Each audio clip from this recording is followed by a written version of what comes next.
안녕하십니까. 혼술 28번째 잔입니다. 오늘도 또 청와대 이야기를 하지 않을 수가 없습니다. 청와대발 뉴스들이 많이 쏟아지고 특히 어떤 국민적으로 좀 이해가 하기 어려운, 납득하기 어려운 일들이 벌어지고 있기 때문입니다. 오늘 말씀드릴 것은 구멍난 인사검증, 여론몰이로 뛰어오르는 청와대입니다. 문제가 된 공직 후보자 AS까지 해주나, 이런 이야기인데요. 부부의 주식 보유 합계 총 35억 원, 이미선 헌법재판관 후보자 이야기죠. 또 오충천 변호사가 15년 동안 8,000번 이상의 단타매매를 한 그런 기록들이 있습니다. 물론 이것이 일반인이라면 그런 경우가 있을 수도 있습니다.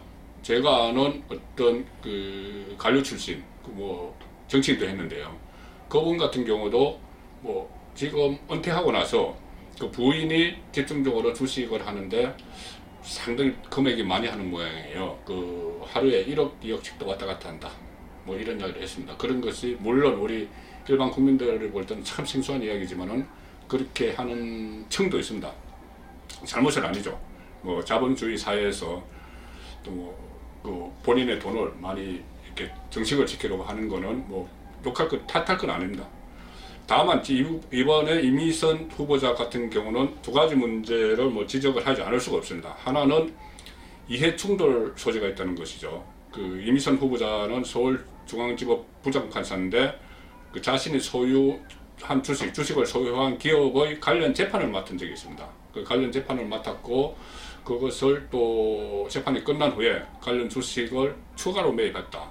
그런 말들도 나왔죠. 물론 이것이 이 과정에서 지금 판사가 본인과 관련된 회사 같으면은 재판 기피 신청을 해야 되는 거 아니냐, 이런 이야기도 나왔고요. 또 재판 기피 신청 대상은 아니라는 또 반론도 있긴 있습니다.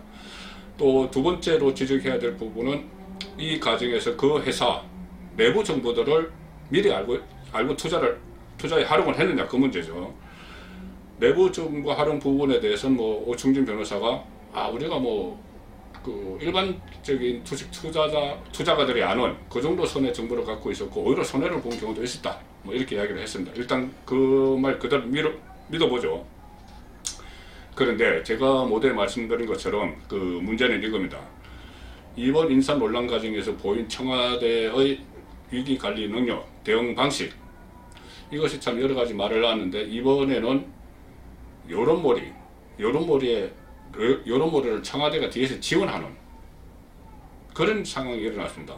오충진 변호사를 내세워서죠.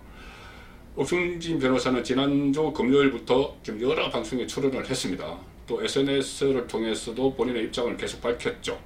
그런데 이것이 또 다른 논란거리가 됩니다. 제가 한 3가지만 한번 짚어보겠습니다. 이렇게 이야기를 했어요.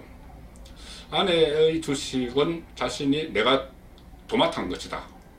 이렇게 이야기했습니다. 전체 35억 중에서 한 6억 원 가량은 부인 이미선 후보자 명의로 되어 있죠. 그것도 내가 다 했다. 이렇게 이야기를 했습니다. 그러니까는 우리 아내는 모른다. 그러니까 후보자라서 결국 사유가 아니다 이 이야기인데, 그렇다면 이것은 차명 거래를 한 게 됩니다. 부인 명의로. 이것이 차명 거래를 한 것이 불법인지는 저는 모르겠지만 어쨌든 부인 이름으로 배우자가 했다면 차명 거래에 해당하죠. 그리고 또 이런 말을 했어요. 좀 국민들의 분통을 터뜨린 이야기인데, 주식거래에서 손해를 봤다. 나는 결과적으로 주식거래에서 손해를 본 물린 개미일 뿐이다. 이렇게 했습니다. 물린 개미. 그러니까 개미 투자자를 이야기하는 것 같은데, 개미 투자자로 나섰다가 손해를 봤다 이 이야기죠. 개미 투자자가 35억 원어치의 주식을 보유를 하나요? 그리고 그것을 15년 동안 8천회에 걸쳐서 단타매매를 하지 않습니다. 그냥 국민들의 우라통을 터뜨리는 그런 이야기고요. 또 이 말도 했습니다.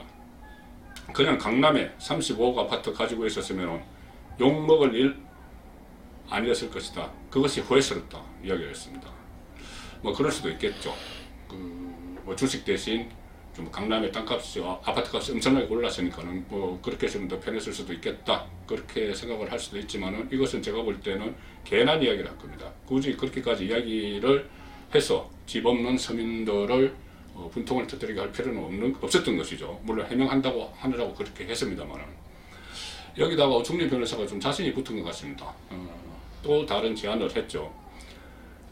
이 문제, 그러니까 본인들의 주식 문제에 대해서 계속 꾸준히 의혹을 제기해온 그 국회 법사위의 인사청문위원이죠. 한국당 주광덕 의원에게 이렇게 이야기했습니다.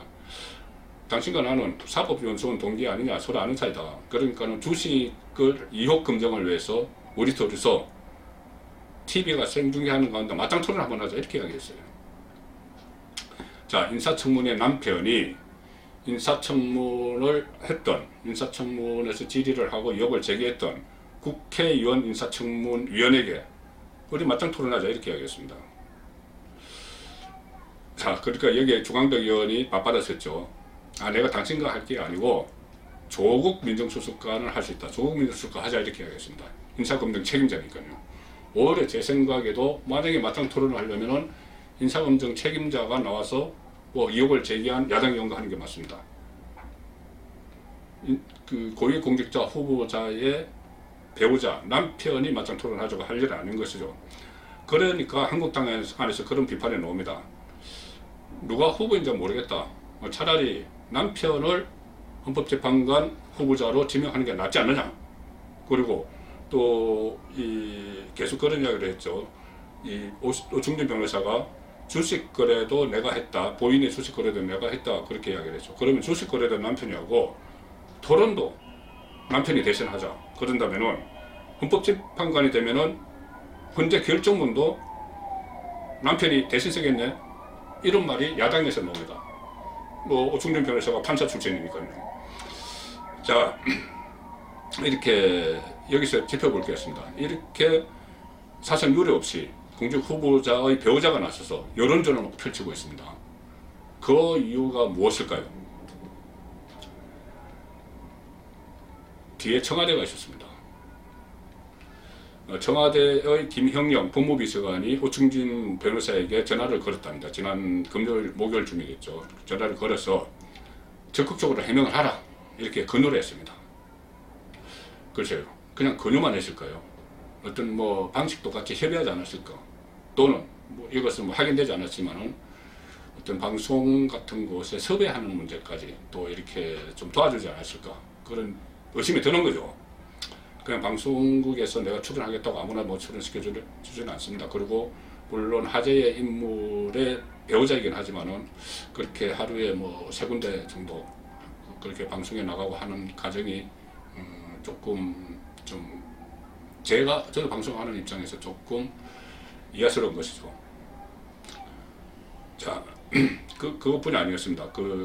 김형영 법무비서관뿐이 아니고 인사검증 책임자 있죠. 인사검증 책임자인 조국 민정수석도 오충진 변호사가 SNS에 올린 해명서, 이 해명을 계속 본인이 조국 민정수석이 카카오톡을 통해서 전달하는 그런 일을 했다고 합니다.